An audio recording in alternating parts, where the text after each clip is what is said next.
Good afternoon, Ria. Good afternoon, ma'am. Only you are the only student present on time. आज मैं आप लोगों को ग्रुप में सिलेबस भी भेज दूंगी PT2 का, ठीक है? एक केमिस्ट्री में तो सिर्फ कार्बन का चैप्टर है, ऑप्शनल 20 क्वेश्चन है कार्बन के, ठीक है? 20 क्वेश्चंस कार्बन में, दूसरा बायो का मैं लिख के भेजूंगी और आप लोग सारा जो PT2 है ऑप्शनल है, बायो के 20 क्वेश्चन, केमिस्ट्री के, फिजिक्स के 20 क्वेश्चन, ठीक है? तो वो फिजिक्स के आरती मैम देंगी और केमिस्ट्री और बायो के मैं दूंगी आप लोगों को, ठीक है? तो केमिस्ट्री का भी सिलेबस ओनली कार्बन है क्योंकि पहले 4 में हो चुका है और कार्बन है। डू इट केयरफुली, ठीक है? अब हम शुरू करते हैं। कितने लोग, how many people are there? Only Divya Chhetri and Ria, यही 2 बच्चे पढ़ते हैं और कोई नहीं पढ़ता। Switch on your video, Divya and Ria, both of you switch on your video. And Ria, you also switch on your video. Very good, very good. अब on रहने देना, स्विच ऑन। अब हमने लाइव प्रोसेस शुरू किया था, पहले dihybrid cross आपको करा दिया।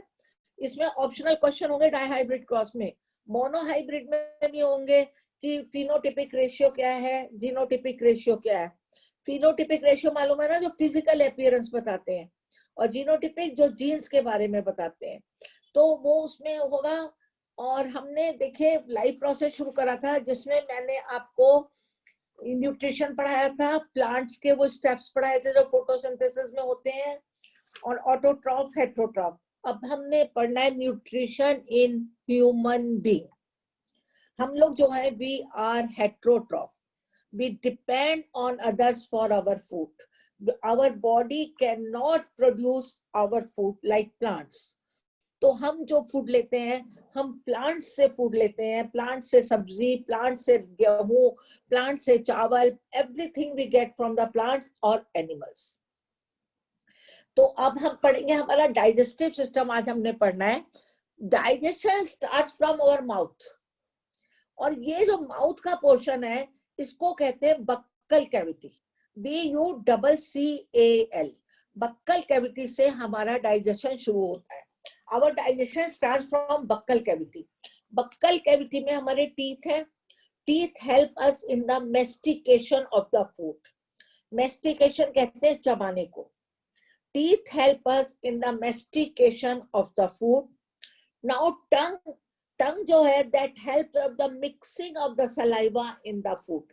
हमारे यहाँ पे सलाइवरी ग्लैंड्स होती है दैट सीक्रेट सलाइवा, और सलाइवा टंग की हेल्प से सलाइवा जो है फूड में मिक्स हो जाता है। It soften the food. Now we come to the function of the saliva. Saliva contains salivary amylase नाम का एक एंजाइम होता है। Saliva contains a enzyme named salivary amylase, and salivary amylase का function है, starch is a very complex molecule. It converts starch into a simple molecule sugar. समझ में? यहाँ से आप जब रोटी खाते हैं या चावल खाते हैं, थोड़ी देर खाने के बाद उसमें मिठास फील होने लगती है। That is because of this कि जो सलाइवा का अंदर एक एंजाइम है salivary amylase, starch is a complex molecule that converts starch into a simple molecule sugar. समझ में? अब आपका ये बक्कल कैविटी का फंक्शन यहाँ से खत्म हो गया। Buccal cavity, this part is called buckle cavity. Buccal cavity contains teeth, tongue and salivary glands, and salivary glands secrete saliva. Saliva contains an enzyme, salivary enzyme. That salivary enzymes convert complex molecule starch into simple molecule sugar. Up now the food comes in an esophagus or food pipe. Esophagus की spelling O से शुरू होती है, OESOPHAGUS। Oesophagus नहीं बोलते हैं, oesophagus बोलते हैं। ईसोफेगस में फूड आता है हमारे यहाँ पर। अब आप ये देखिए, जब फूड यहाँ पर आ गया तो फूड को कंटिन्यूसली आगे मूव करना है। थोड़ा तो ग्रेविटी हेल्प करती है कि फूड को ग्रेविटी आगे नीचे को खींचती है, लेकिन ग्रेविटी इतना ज्यादा नहीं उसको खींच पाती है। तो जो आपकी जो ईसोफेगस की इनर लाइनिंग की मसल्स है वो रिदमेटिकली कॉन्ट्रैक्ट होती हैं, that contract rhythmatically, और उसको पेरिस्टालिसिस कहते हैं। that movement is called peristalsis और पेरिस्टालिटिक मूवमेंट। ध्यान से सुनिए, ये एक एक बार ये मैं टेस्ट में दूंगी इस बार। पेरिस्टालिसिस मूवमेंट और पेरिस्टालिटिक movement, that is the movement of the inner lining of the esophagus, muscles of the inner lining of esophagus that rhythmically contract, and that contraction and relaxation is called peristaltic movement, and due to that peristaltic movement the food moves forward। अब food जो है वो आगे को चलता है। यहाँ तक क्लियर समझ में आ गया? Salivary amylase, now peristaltic movement, clear? अब आपके पास ये देखिए, यहाँ पे मैंने डायग्राम बना के रखा है। यहाँ से आया फूड, ईसोफेगस से होता हुआ स्टमक में आया।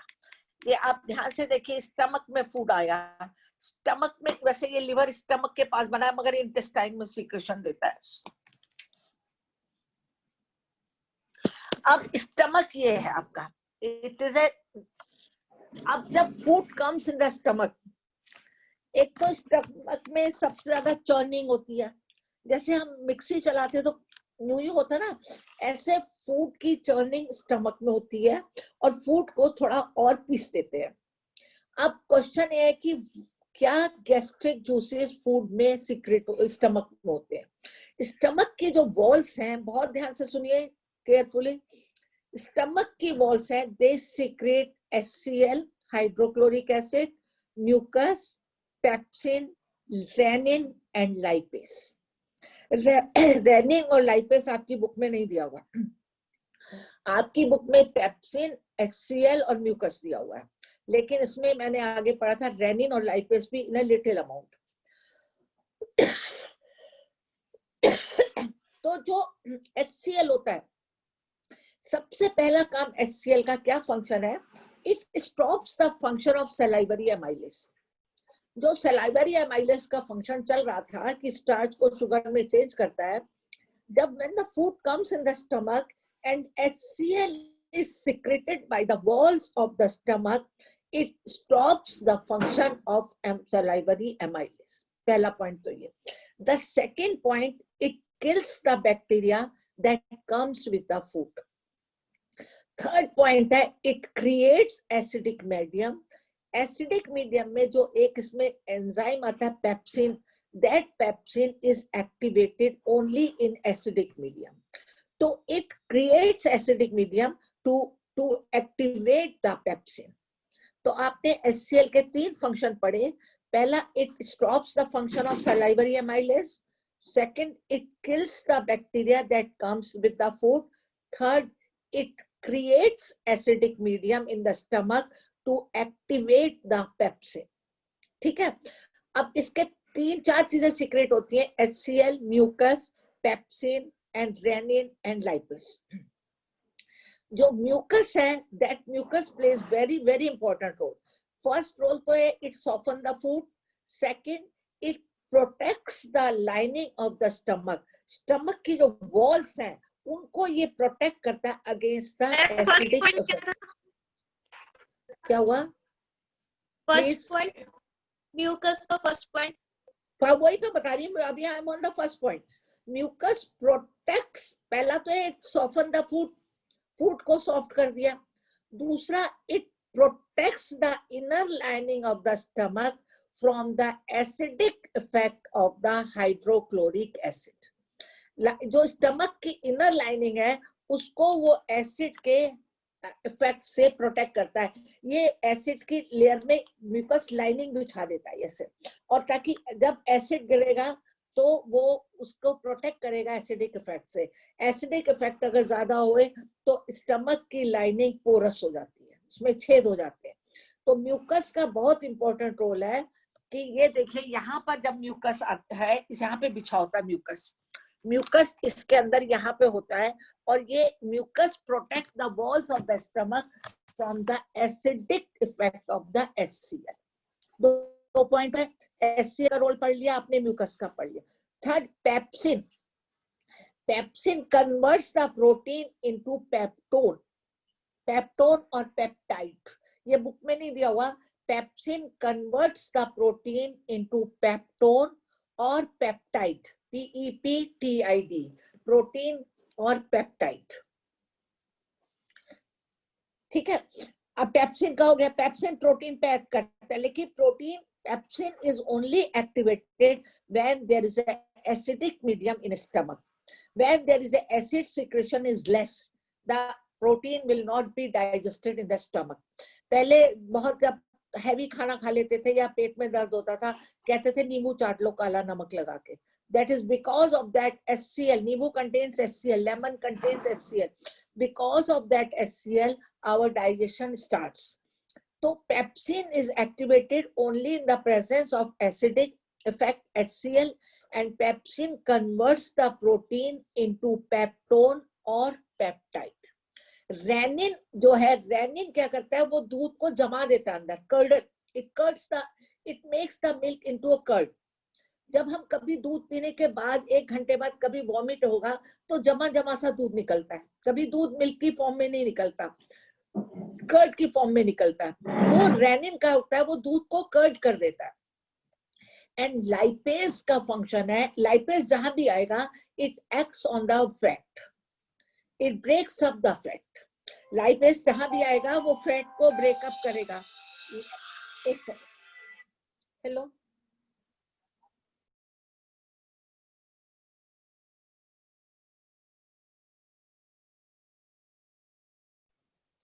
ठीक है। तो लाइपेज जो है फैट पैक करता है, it breaks up the fat. हालांकि पूरा फैट को ब्रेक नहीं कर पाता है, फिर भी ये फैट पे ब्रेक करता है। तो आपके 5 गैस्ट्रिक जूसेस हैं, those are secreted in the stomach, HCl, mucus, pepsin, rennin and lipase.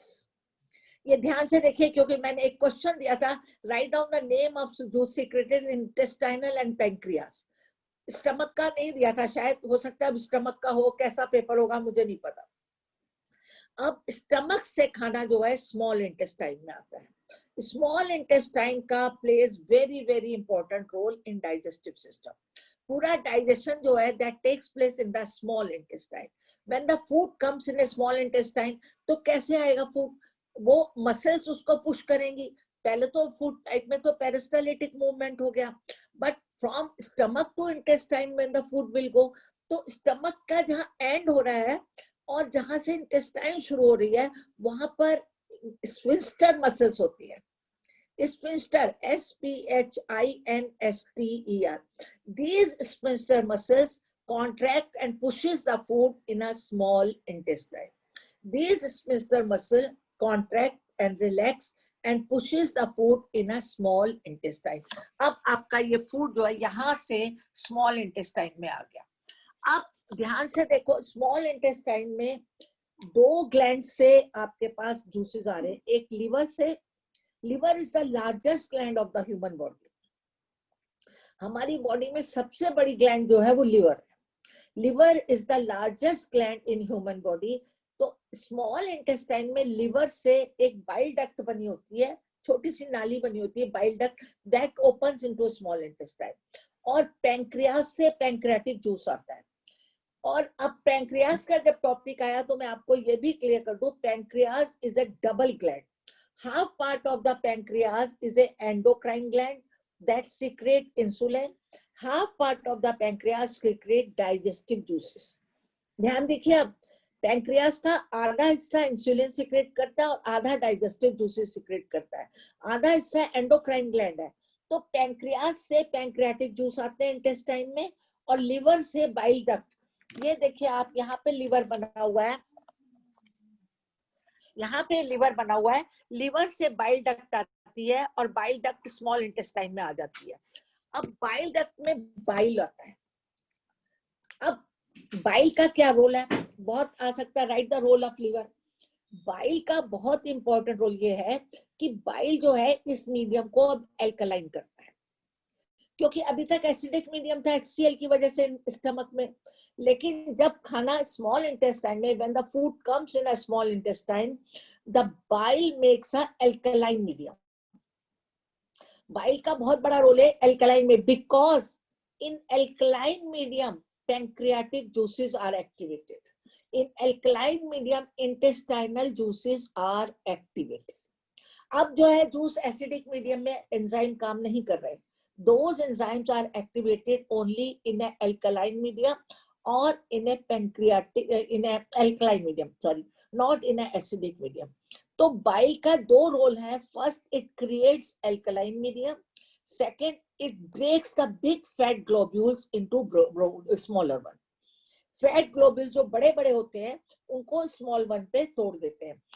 जब कभी जॉन्डिस होता है तो कहते हैं ना बच्चे को उबला हुआ खाना दो, घी, फैट, तेल, ऑयल मत दो, क्योंकि लिवर काम नहीं कर रहा उस समय, liver is not secreting jaundice में इन अ बाइल।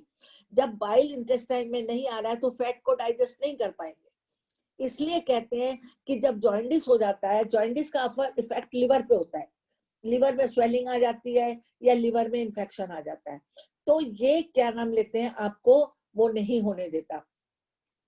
आपका बाइल जो है वो उसमें एल्कलाइन मीडियम करता है, बिग फैट ग्लोब्यूल्स को ब्रेकअप करता है। अब स्मॉल इंटेस्टाइन में इंटेस्टाइनल जूस आते हैं और पैंक्रियाटिक जूस आते हैं। पैंक्रियाटिक एंजाइम जो है, ध्यान से सुनिए, पैंक्रियाटिक है trypsin, trypsin, lipase, trypsin and lipase.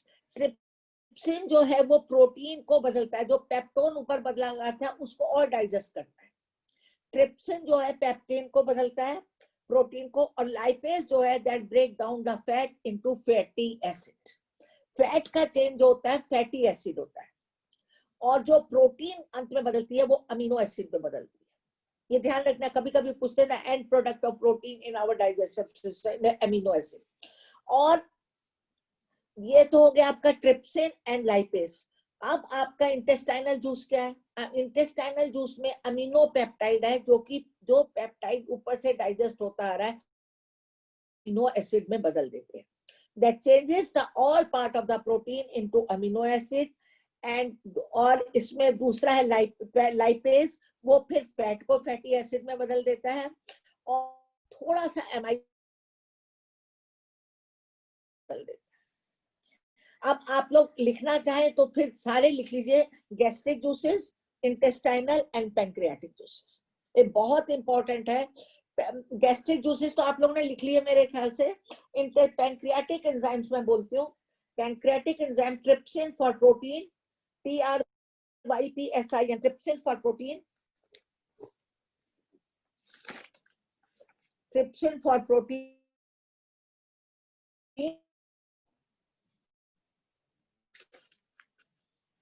and lipase break down the food, the fat, lipase break down the fat.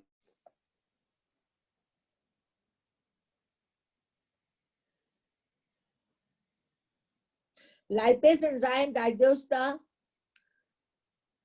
starch and fat into maltose and isomaltose, या glucose, starch and fat into maltose and isomaltose. अब आया आपका intestinal juices. Intestinal juices enzymes में पहला नाम है amino peptide, AMINO, amino peptide, amino peptide,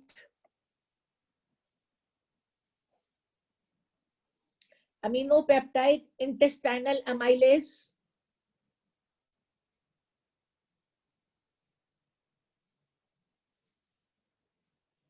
amino peptide changes peptide into amino acid, amino peptide changes peptide into amino acid,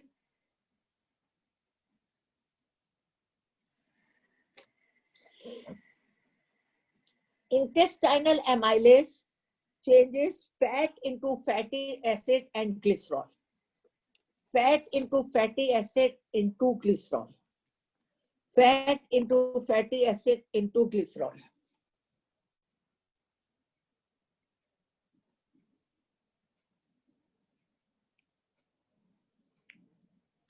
अब यहाँ पे ये सब जब चेंज हो जाता है स्मॉल इंटेस्टाइन में, तो absorption takes place in small intestine. जो स्मॉल इंटेस्टाइन में ही डाइजेस्टेड फूड का एब्सॉर्प्शन होता है। कैसे होता है? स्मॉल इंटेस्टाइन की जो इनर लाइनिंग है, they have finger like projection called villi. They have finger-like projections called villi, and these villis are richly supplied by blood vessels. उसमें बहुत सारी blood vessels होती हैं विली के अंदर, और वो blood vessels जो हैं, they absorb the food.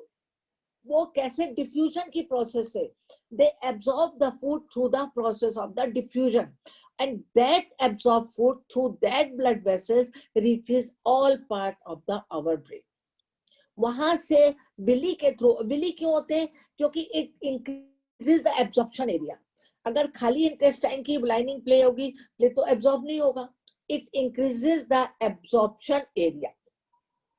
Willie और villis are richly supplied with the villis are richly supplied with the blood vessels, और वहां पे through the process of diffusion. ये क्वेश्चन आता है कि क्या प्रोसेस होती है डिफ्यूजन में फूड एब्जॉर्ब करने की?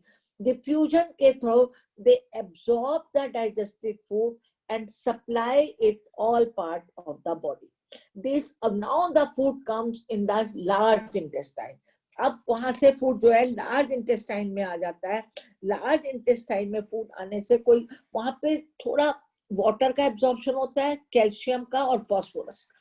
ये ध्यान रखिएगा, कभी कभी पूछ लेते हैं वो लार्ज इंटेस्टाइन में क्या होता है। इसका ऊपर का पार्ट कोलन कहलाता है, और कोलन कैंसर आजकल बड़ा कॉमन हो गया, कोलन कैंसर हो रहा है। तो लार्ज और जो अमीनो एसिड बनता है, जो बॉडी के अंदर अमीनो एसिड बनता है, वो फिर प्रोटीन सिंथेसिस के ही काम आता है।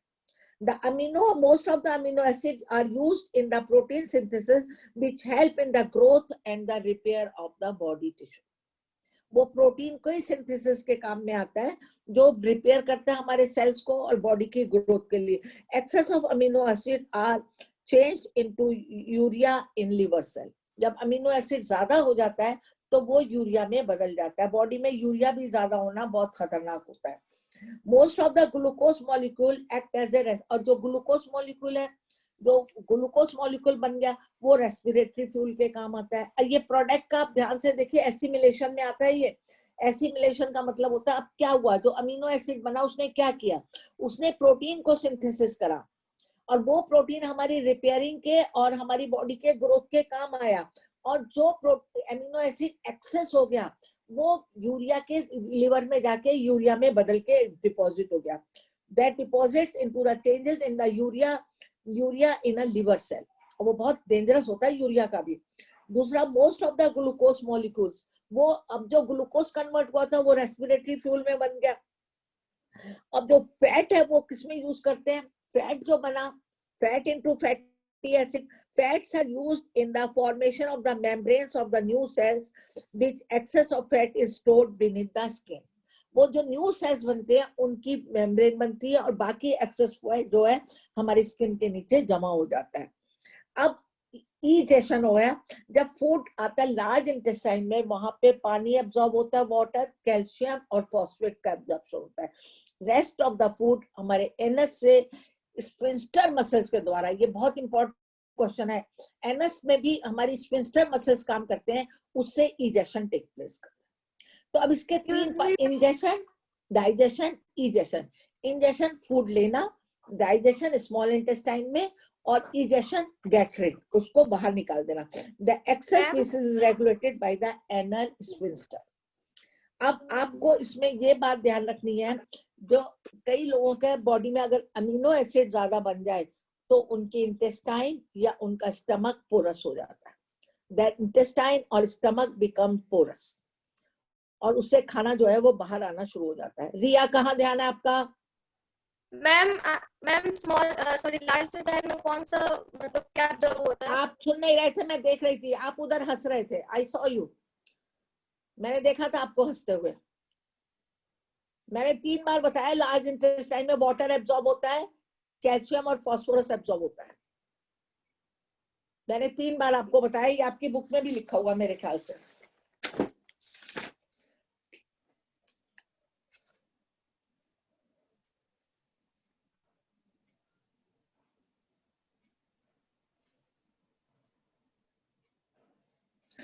The unabsorbed food is sent into the large intestine where its wall absorb water from the material. The rest of the material, water का तो large intestine का में दिया हुआ है, इसके साथ मैंने पढ़ा है कैल्शियम और फास्फोरस भी large intestine में absorb होता है, और वहां से जो rest of the food है that is regulated by the anal sphincter. Anal sphincter से body से बाहर निकल जाता है. ये आपका मैंने डाइजेशन करा दिया है और मैंने लिखा दिया फोटोसिंथेसिस हो गया. आपके कोर्स में जो मैं दूंगी ये लाइव प्रोसेस है, जो मैंने पढ़ा दिया वो है, जो मैंने नहीं पढ़ाया वो भी कोर्स में होगा क्योंकि आपको पावनी मैम पढ़ा चुकी है एक बार. और हेरिडिटी का चैप्टर होगा और हाउ डू ऑर्गेनिज्म रिप्रोड्यूस. ये 3 चैप्टर है आपके PT2 में, ठीक है. और केमिस्ट्री में एक ये कार्बन, दूसरा नहीं दिया मैंने अभी. ये भी हम कर चुके हैं. Break down of glucose by various pathways, ये मैंने मिड टर्म में भी आपको दिया था. ये दोबारा करने के कोई तुक नहीं बनती है. Break down of the glucose in various pathways.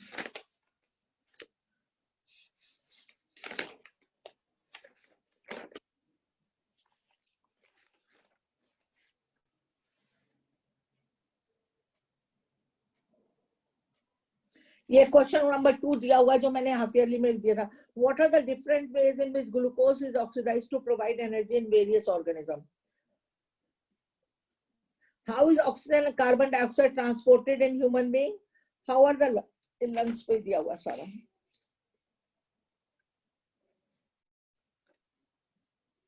ये देखा. What is the role of acid in our stomach?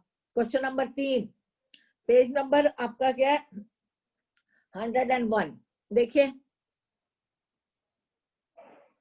what is the role of acid in our stomach? 3 मैंने बताया आपको. It stops the function of the salivary amylase. It kills the bacteria that comes with the food. It creates acidic medium to activate pepsin. What is the function of digestive enzymes? अब आपको digestive enzyme का जो function है ये आपको सारा लिखना पड़ेगा. You have to start from the stomach, digestive enzyme, small intestine and pancreatic juices. जो pancreas से आ रहा है और जो इस वहां से आ रहा है.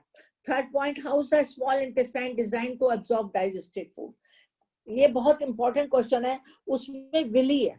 The lining, inner lining of the small intestine has got the finger-like projection that is called villi, and villis are richly supplied with the blood vessels, and these blood vessels help these blood vessels absorb the food through the process of diffusion. और वो digested food के absorb करते हैं अपने blood में, और that blood circulate in the whole body and that digested food is supplied in entire part of the body. ये आपका ग्लूकोज का आपका हो गया है.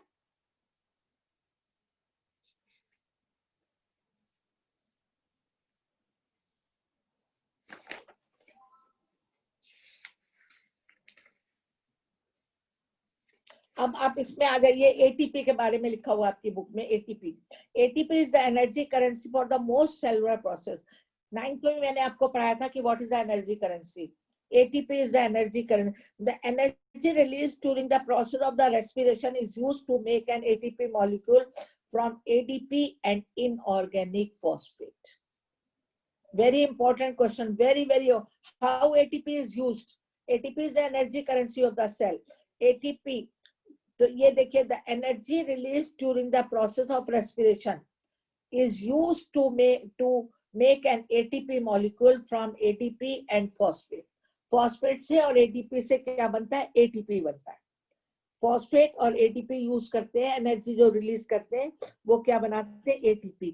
और ATP का फुल फॉर्म क्या? एडिनोसाइन ट्रायोफॉस्फेट. ये इसमें एक ऑप्शनल क्वेश्चन आपका बहुत अच्छा बन सकता है, और ग्लूकोज का भी बन सकता है आपका एक ऑप्शनल क्वेश्चन.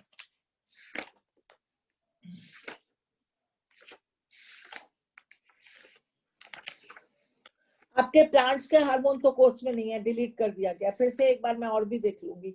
लाइफ प्रोसेस में प्लांट्स के हार्मोन डिलीट कर दिया है, but I will see it again once upon time. अब जो लंग्स में आते हैं, हम लंग्स में एक बहुत छोटे बैलून लाइक अंदर स्ट्रक्चर होता है, उसका क्या नाम है? Can you tell me? ब्रोकलाई. एल्वियोलाई. एल्वियोलर सैक्स होते हैं, एल्वियोलाई कहते हैं उनको।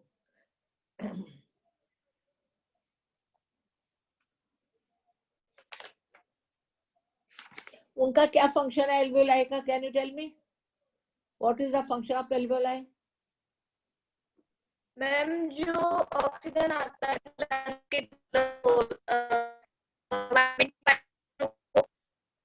सेल्स में मतलब मिक्स होते हैं और पूरे बॉडी में जाते हैं और ब्लड सेल्स जो है वो और कार्बन डाइऑक्साइड लाते हैं एंड देन वो मतलब एनर्जी देते हैं और फिर उसके बाद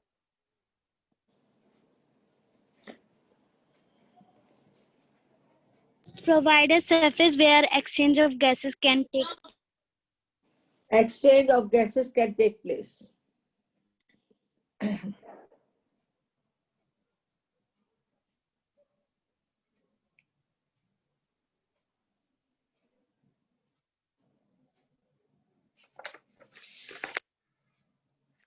ये लाइफ प्रोसेस का आपका चैप्टर होगा बायो में, और हेरिडिटी और हाउ डू ऑर्गेनिज्म रिप्रोड्यूस, ये तीनों चैप्टर। अब मुझे ये बता दो कि हमने इसमें क्या और हमारा क्या रह गया है बायो में, कौन सा चैप्टर रह गया है?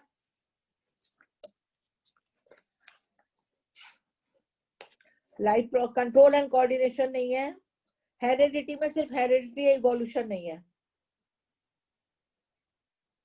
आवर एनवायरमेंट मैंने आपको करा दिया था, ठीक है, यू रिमेम्बर? हमने ये भी करा था ना बाद में, फूड साइकिल वाला, फूड चेन वाला, वो भी आपके कोर्स में है।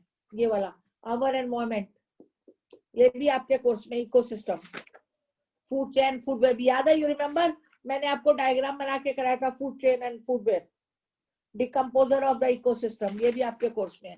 सो 4 चैप्टर है आपके कोर्स में इस समय, 4, हाँ 4 चैप्टर है।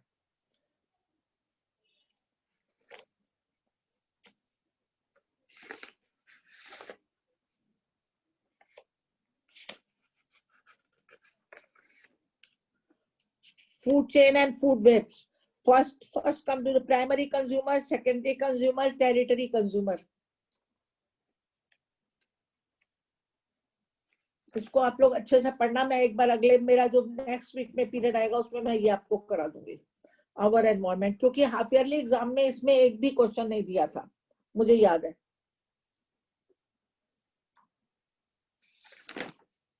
आप देखिए, आप निकालिए आवर एनवायरमेंट, बुक में निकालिए, पेज नंबर 256।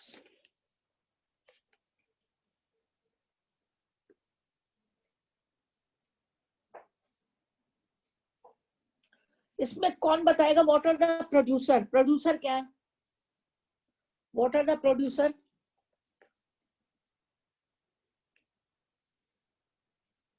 किसको कहे प्रोड्यूसर?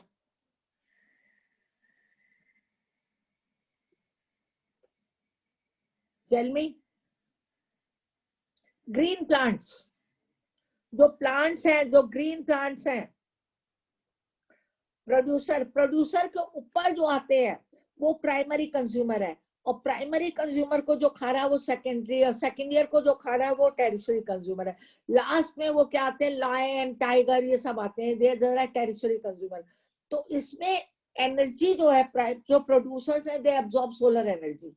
वो एनर्जी एक लेवल के बाद दूसरे लेवल पे जाते हैं, दूसरे लेवल पे 10% डिक्रीज होती जाती है, 10% that energy is decrease.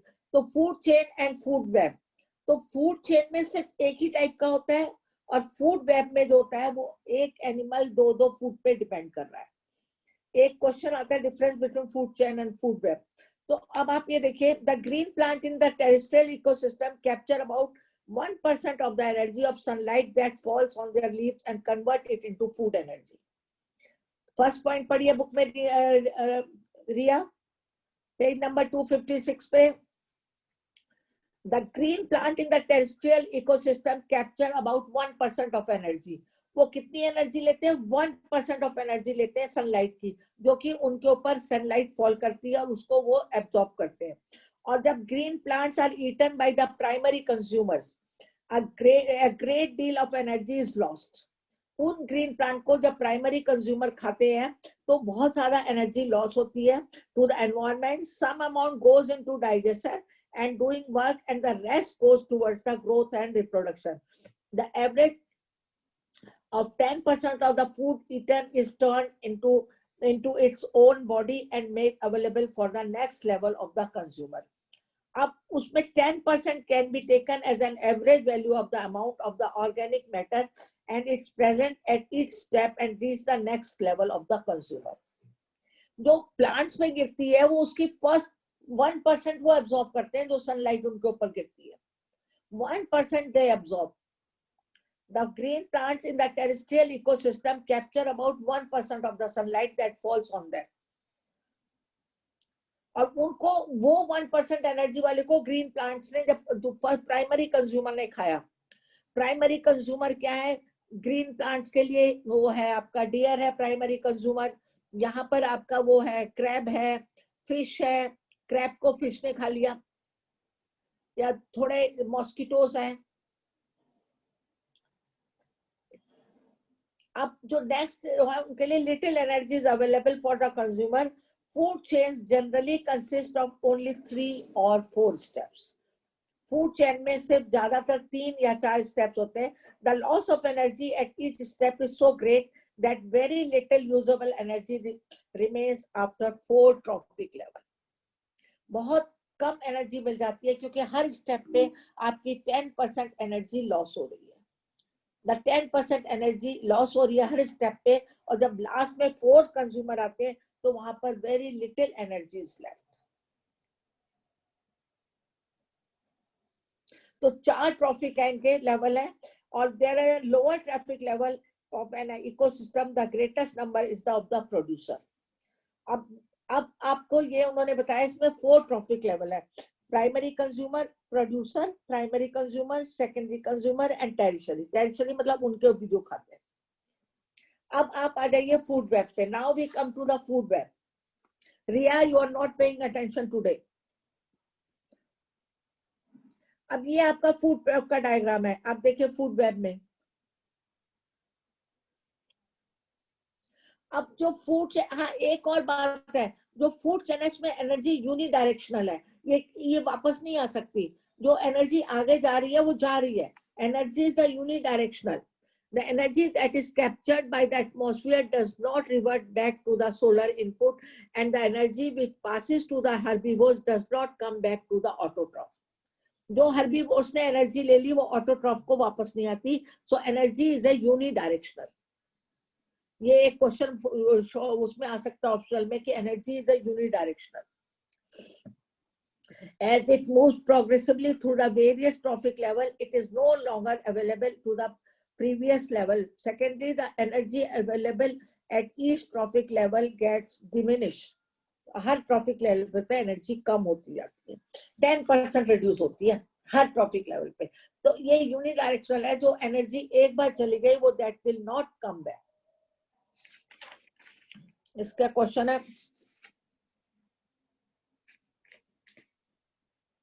what are the trophic levels? Give an example of the food chain and state the different trophic level. What is the role of decomposer in the ecosystem? ये बहुत ही important question है. Trophic level जो अभी मैंने बताया, consumer, producer, primary consumer, secondary consumer and tertiary. these are the trophic level. एक एक ट्रॉफिक लेवल पे एक एक बना हुआ है.